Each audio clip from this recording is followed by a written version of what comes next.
독립출판 오디오북 립술. 이 오디오북은 50+ 중부 캠퍼스에서 이세용 강사가 진행한 오디오북으로 자서전 쓰기 강좌의 수강생 출품작 파린의 라이프 스토리 중 한 부분입니다. 소와 친했던 아이의 꿈. 박경옥. 나는 고등학교까지 농촌에서 자랐다. 우리 집은 키우는 동물이 많았다. 소, 돼지, 닭, 염소, 개. 그중 내 어릴 적 가장 애정을 많이 주었던 동물이 소다. 우리 집은 형제가 8명이었지만 초등학교 때 바로 위에 오빠만 있고 다른 형제들은 모두 객지로 나갔다. 그래서 소 풀먹이는 일은 주로 내 몫이 되었다.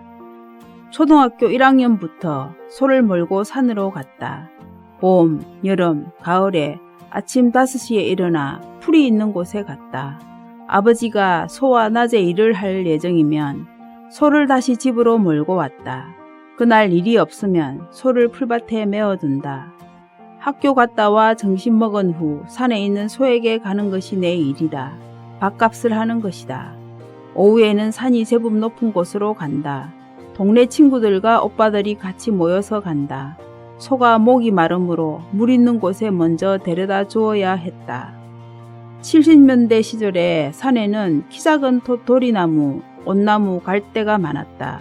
소나무가 있는 산은 드물었다. 소나무가 높게 자란 곳은 풀이 별로 없었기 때문에 방목하기에 좋지 않았다. 바위가 적당히 있는 산이나 잔디가 많은 곳이 소가 배불리 먹기에 좋았다. 풀이 많은 곳에 소를 풀어놓으면 친구들과 콩돌줍기와 비석치기를 하며 놀았다. 그런데 신경을 바짝 세워야 하는 일이 있었다. 소가 들어가면 안 되는 산이 있었다. 주인이 관리하는 밤나무 키우는 산이었다. 눈치 빠르고 꽤 많은 소는 아이들이 조금만 소홀히 하면 밤나무 산에 들어갔다. 가서 풀을 실컷 먹었다. 밤나무 주인은 소가 보이면 끌고 가서 거의 목매달다시피 했다. 그 소를 돌보는 아이는 자신이 나무에 매달린 듯 애가 탔다. 해가 졌는데 아이가 집에 안 오면 결국 부모가 나서서 밤나무 값을 물어주어야 했다.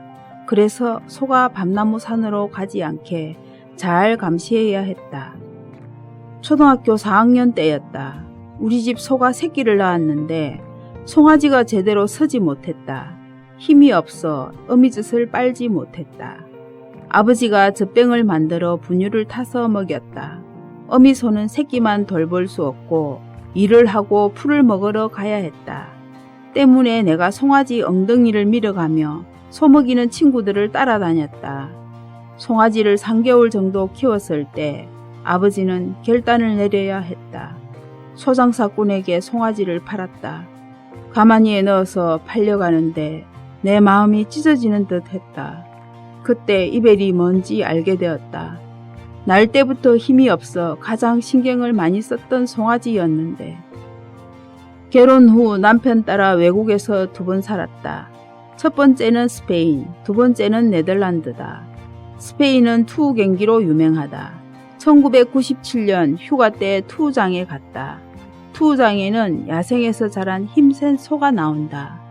힘이 너무 강해 투우사 혼자는 감당이 안 된다. 투우사와 대결하기 전 말을 탄 마타도르가 소 목덜미에 긴 꼬챙이를 꽂는다.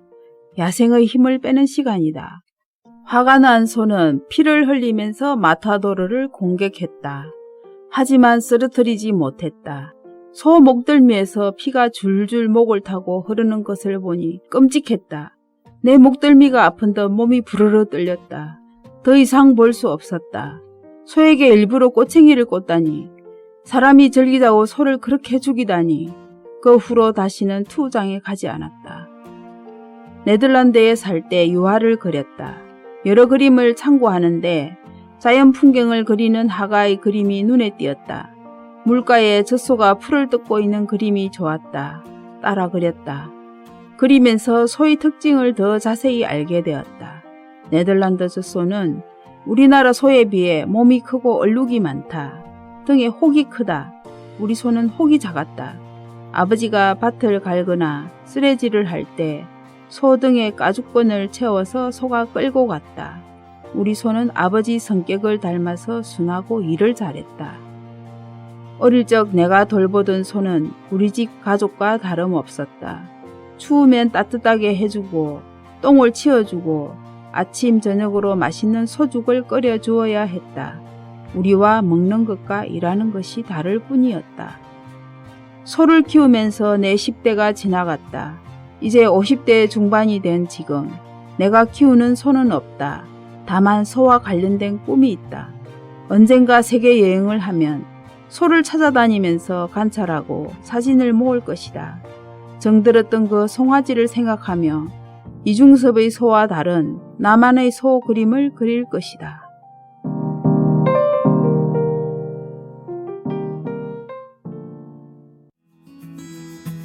제가 이 오디오북을 준비하면서 글을 몇 번 읽었어요. 그러면서 글 쓰는 게 부드러워지고 표현을 좀 더 많이 꽂히고 글이 좀 더 완성도가 높게 되었어요.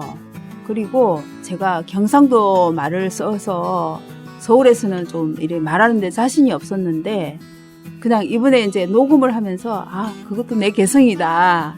그렇게 인정하고 자존감이 높아졌어요. 감사합니다.